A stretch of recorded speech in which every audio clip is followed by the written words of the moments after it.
Salut à tous, c'est Joris, on se retrouve pour une nouvelle vidéo. Aujourd'hui on va faire le point sur le marché crypto, un petit peu comme je faisais à l'ancienne dans mes analyses du jour, sauf que là je vais rajouter le point de vue sur mon portefeuille, puisque vous le savez maintenant, je vous ai dévoilé mon portefeuille, donc autant s'en servir. Ça amène un petit côté un peu plus concret je trouve dans les vidéos. Donc je vais vous dire mes stratégies, ce que je suis en train de faire ces derniers jours, ces dernières semaines sur mon portefeuille, et puis voilà, on va se faire un petit point tranquillement donc sur ce marché. Allez, on commence par faire le point sur mon portefeuille, donc 13 934 €, 0,87 BTC en valeur contre le Bitcoin. Donc voilà, j'ai perdu un petit peu d'argent, je crois, comparé à la dernière vidéo. Je crois que j'étais repassé au-dessus de 14 000 € à peu près. Donc là, on rediminue un petit peu. En termes de répartition, j'ai toujours presque 50% de stablecoin. J'ai toujours pas rajouté, j'ai pas fait d'achat depuis la dernière vidéo. Je vous avais donné mon plan à la dernière vidéo. Je vous avais dit que globalement, il fallait que soit le Bitcoin montre un signe de force, ou alors qu'on fasse une longue latéralisation, et on n'a ni l'un ni l'autre pour l'instant, mais peut-être qu'on pourrait avoir un des deux, plutôt celui du signe de force, parce que là le Bitcoin est revenu quasiment à 17 000 €, 17 000 $. S'il continue de monter, peut-être que là pour le coup on aura donc ce signe de force. Vous avez ici donc la répartition, donc BTC j'ai 2000 € à peu près, Ethereum 1600 €, Atom 800 et quelques. Je vous laisserai faire pause, je vais pas tous les citer. Je regarde juste rapidement si on a des performances qui se dégagent. On a juste le APT, donc le token de Aptos, qui a pris plus 4%. Je vous le montrerai tout à l'heure sur les graphiques parce que je crois qu'il est en train de faire un retournement haussier, donc ça peut être intéressant pour ceux qui ont des bagues un peu plus importants. Moi voilà, ça fait partie des cryptos qui représentent pas grand chose de mon portefeuille. Vous voyez, j'ai 80 €, donc bon, j'en accorde pas une très grande importance, mais je vous ferai la petite analyse juste après. Donc voilà pour mon portefeuille.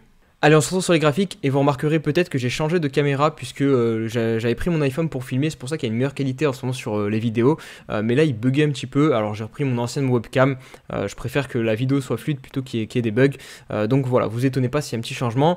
On va passer sur l'analyse du Bitcoin, mais juste avant je vais vous demander de vous abonner à la chaîne YouTube et de liker la vidéo si le contenu vous intéresse. Voilà, c'est très important pour les créateurs de contenu de voir tout cet engagement, c'est ce qui nous motive à continuer, donc n'hésitez pas à rejoindre, ne serait-ce aussi que pour vous, pour être notifié pour les prochaines vidéos que je vais sortir. Donc on passe sur l'analyse du Bitcoin maintenant. Et on débute par le mensuel, histoire de prendre un maximum de recul.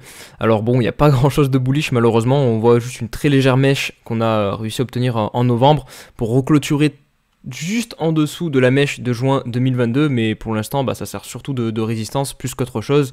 On voit ici qu'on avait beaucoup de clôture sur le niveau des 19 700 $, et avec le mois de novembre, on poursuit donc la tendance baissière puisqu'on a une fois de plus cassé ce support et on allait encore plus bas. Maintenant on est plutôt au milieu de nulle part, puisque vous voyez ici, si on prend ce qu'on a fait dans le passé, il n'y a strictement rien du tout, hormis à la limite cette petite mèche ici qu'on avait effectuée en janvier 2018 sur les prix où nous sommes à 17 000 $ à peu près. Donc voilà, on peut se dire que voilà, la mémoire du marché, c'est peut-être pour ça qu'on se trouve ici actuellement. Mais pour moi, c'est pas vraiment une zone vraiment puissante de support. La prochaine zone de support puissante, elle est ici au niveau des 10 000 jusqu'à 15 000, 14 000 $ à peu près.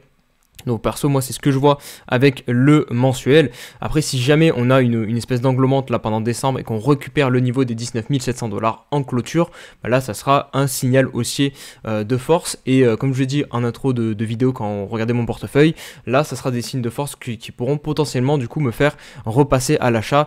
Mais dans l'état actuel, franchement le mensuel il me donne pas trop envie d'acheter. Si on regarde au niveau des indicateurs de momentum comme le RSI, on voit qu'il n'y a toujours pas de divergence. On pourrait penser, mais là le RSI est bien en train de descendre. Donc, alors ok, il descend peut-être un peu plus doucement que ce qu'on constate sur le cours, mais il descend quand même. Donc bon, il n'y a pas non plus de divergence haussière.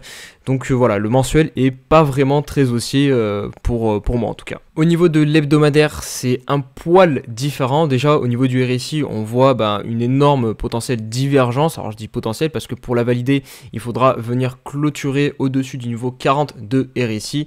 Je vous la mets entièrement. Vous voyez ici le cours qui descend et ici le RSI qui monte. Donc ça c'est une divergence haussière, mais il faudra venir la clôturer en passant au-dessus du niveau 40.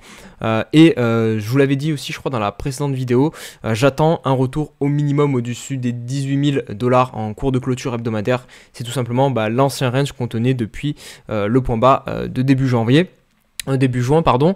Vous voyez qu'ici, on a réussi pour l'instant à poser un semblant de bottom. On verra sur une unité de temps plus petite qu'on a repris une petite tendance haussière, mais ça reste encore très très léger, hein.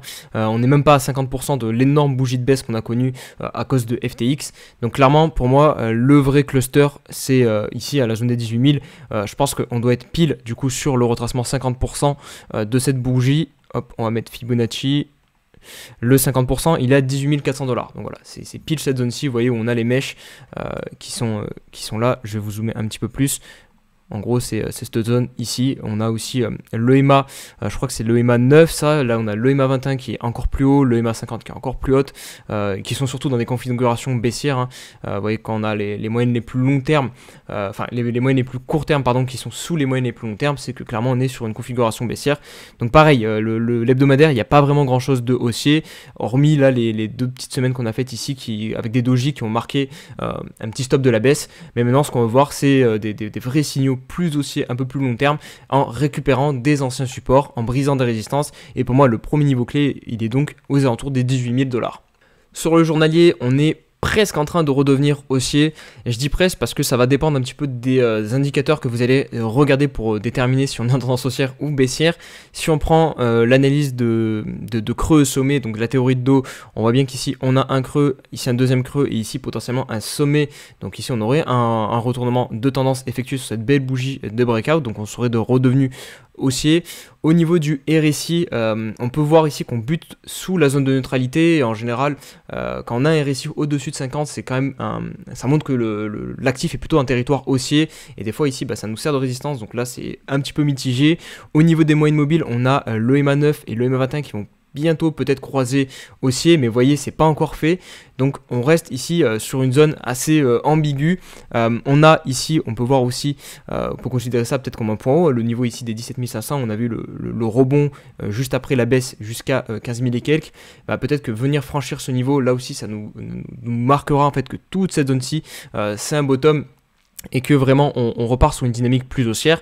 Donc voilà, ça reste encore assez un petit peu ambigu sur le daily, et ça se confirme un peu plus en affinant le 4 heures. Vous le voyez ici avec le seuil psychologique des 17 000 $ qui sert de résistance. Alors sur le 4 heures, on est bien revenu haussier. Là, il y a moins de doute que sur le journalier, parce que vous voyez, les moyennes mobiles sont toutes orientées dans le bon sens. Au niveau du RSI, on se trouve au-dessus de la zone 50. Maintenant, attention à pas trop dégringoler, à pas trop rester sous ce niveau donc des 17 000 $, parce que pour l'instant, moi, ce que je constate, c'est un range donc entre les 17 000 et le bas qui est aux alentours des 15 500 $. Et tant qu'on ne fait pas des clôtures au-dessus des 17 000 $, eh bien, on reste dans cette configuration. Et on passe maintenant sur l'indice du dollar qui est très important à surveiller quand on va investir sur les crypto-monnaies, puisqu'à chaque fois qu'il est haussier, et bien en général les cryptos c'est plutôt baissier, et inversement. Alors là on a un top qui a été marqué sur le niveau des 115. Alors est-ce que c'est le top définitif de tout ce mouvement haussier entamé ici, hein, puisque vous le voyez, c'est ici qu'on a effectué le retournement de tendance. Alors là j'ai foiré un petit peu mon dessin, mais c'est ici que le retournement de tendance s'est effectué au niveau du mensuel, et qu'on a repris une petite dynamique haussière. Là vous voyez, on était plutôt sur une dynamique baissière, là haussière, là voilà, on reprend une dynamique haussière, et affirmer que ici ce truc là c'est pareil que ça, ou pareil que ce qui est passé ici, c'est encore beaucoup trop tôt, puisque là ça rentre typiquement juste dans une correction normale et saine, parce qu'on est quand même en train de monter en ligne droite depuis mai 2021 sur le dollar. Donc le premier niveau qui pourra clairement nous intéresser, c'est le précédent range, le haut du range ici, donc le niveau des 100, 105. Si on a des clôtures mensuelles en dessous de ce niveau-ci, c'est très intéressant, parce que je vous le dis souvent, quand on réintègre un range, en général on va chercher la bande opposée, donc ça veut dire un dollar qui pourrait revenir sur le niveau des 90, et on pourrait voir ce truc là en fait uniquement comme une déviation. Vous voyez, on ferait comme ça, hop, on réintègre et on va chercher le bas du range, et ça serait extrêmement bullish. Donc ça c'est pour moi le truc le plus important, je pense, à surveiller sur le dollar, donc ce niveau des 100, 105 sur le niveau mensuel bien évidemment. Au niveau de l'hebdomadaire, pareil, on constate aussi la correction qui se met en place de tout ce mouvement qui était en train de devenir parabolique. On voyait ici sur le RSI, pareil, que ça montait tout droit, et là on a la cassure. Là pareil, on a la cassure de la parabole. Pour l'instant ça descend en ligne droite, ça fait un espèce de V-top. Un V-top, c'est tout simplement quand on monte comme ça et on redescend sans faire un M, en gros, sans faire un autre sommet plus bas que le précédent. Donc ça c'est un petit peu difficile à jouer. Du coup le seul endroit là qu'on peut regarder vraiment, pour moi, je pense que c'est le niveau des 100, 105, il me paraît que sur le mensuel, parce que vu qu'on est monté tellement rapidement, on a un petit creux ici, on est en train de le briser là aussi, mais hormis ça, on n'a pas plus de détails à voir sur le dollar. Donc voilà, je pense que le dollar a un potentiel là au niveau du court terme, moyen terme, de venir au moins jusqu'à ce niveau des 100, 105. Après là, ici, clairement, ça peut paraître compliqué pour le voir franchir ce niveau vraiment très rapidement. Et du coup, on peut s'attendre à ce que les indices américains, mais aussi du coup les crypto-monnaies, aient plus de difficultés à résister, parce que le dollar trouverait du support et arrêterait sa chute, et du coup viendrait mettre une pression baissière sur les actifs risqués comme les crypto-monnaies. Donc attention, l'environnement est pas au mieux sur les crypto-monnaies, puisque le dollar va arriver sur un gros niveau de support. Et à l'inverse, on a donc les indices américains. Là je vais vous prendre le SP500 qui lui arrive sur un seuil technique très important, où normalement il devrait reprendre sa tendance baissière qu'il a entamée donc depuis le début de l'année. Elle est matérialisée de manière très propre par cette trendline. Vous voyez ici on a une touchette, une deuxième, une troisième, et là on est sur la quatrième, on est pile dessus. On est aussi sur un niveau où on a trouvé des tops. Vous voyez ici un top, ici ça a servi de support, ici pareil, donc le niveau des 4100 points, 4200 points, globalement on a aussi un top qui est un poil plus haut ici, mais c'est clairement ici, c'est pour ça que j'ai marqué confluence technique, que la bascule entre les haussiers et les baissiers va se faire. Si on arrive à s'installer au-dessus des 4200 points, clairement le SP500 redevient haussier en hebdomadaire. Vous voyez aussi au niveau des moyennes mobiles, regardez, elles sont en train potentiellement de repasser dans une configuration haussière, et clairement si on s'installe au-dessus des 4200 points, là on aura de nouveau une configuration haussière comme ce qu'on avait connu ici durant tout le mouvement haussier depuis le Covid. Donc là on arrive vraiment sur le seuil technique important entre les haussiers et les baissiers, et vous voyez il y a tous les indices qui sont généralement corrélés, qui se mettent plus ou moins en phase en même temps. Le dollar, on a le niveau clé des 105-100 points, et pareil du coup sur le SP500. Donc clairement ici il faut se méfier. C'est pour ça que j'attends clairement d'avoir les confirmations. Donc un SP500 au-dessus des 4200 points, un dollar qui pourrait casser le niveau des 105, 104, 105 et 100 points.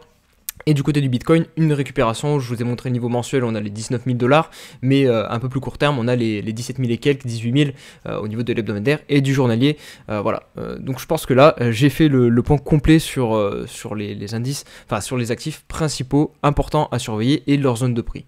Et on va finir la vidéo avec la BTC dominance et une petite analyse sur Aptos. J'ai pas envie que la vidéo soit trop longue, je préfère qu'elle soit un peu plus digeste, plus courte, en une dizaine de minutes. Donc voilà, on va focus uniquement sur la BTC dominance pour voir comment vont les altcoins. Ici c'est intéressant d'investir maintenant sur les altcoins.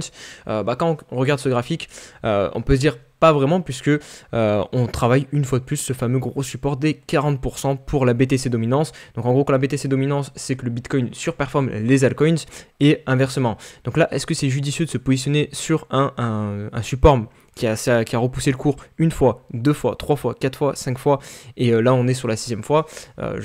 En théorie non, voilà, si on fait de l'analyse technique, ça doit servir à ça. Donc là on devrait plutôt être en train de s'exposer plus au BTC que aux altcoins, puisque on peut s'attendre à un retour donc sur le haut de range qui est aux alentours des 50%. Après si jamais on a une cassure du range, là ok, ça peut être intéressant de jouer le breakout et se positionner plutôt sur les altcoins pour aller chercher dans un premier lieu la zone de point bas de cet indicateur qui est à 35%.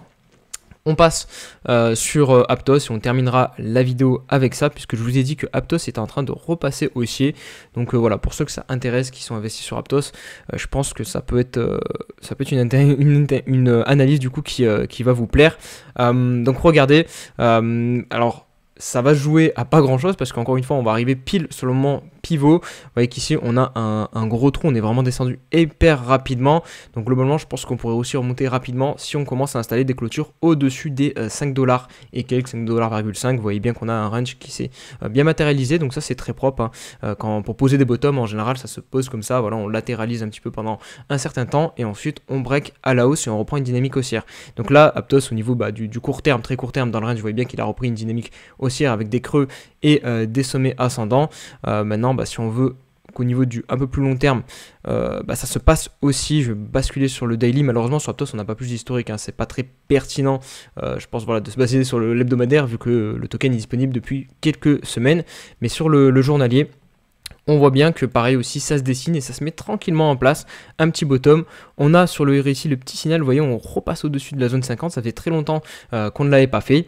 Et les dernières clôtures, les derniers niveaux de résistance, on est en train de les travailler, donc c'est ce qu'on constate aussi sur le 4 heures. Donc à surveiller, on pourrait bien avoir un petit mouvement haussier assez intéressant sur Aptos pour revenir, je pense, jusqu'au niveau des 7 $ au minimum. Voilà les amis pour cette vidéo, j'espère qu'elle vous aura plu. Si c'est le cas, comme d'hab, n'hésitez pas à mettre un petit like, à vous abonner à tous les réseaux sociaux, et puis je vais vous dire à très vite pour une prochaine vidéo. Prenez soin de vous, passez un très bon dimanche si vous regardez la vidéo dimanche, ou une très belle semaine si vous la regardez lundi ou pendant la semaine. Allez, ciao ciao.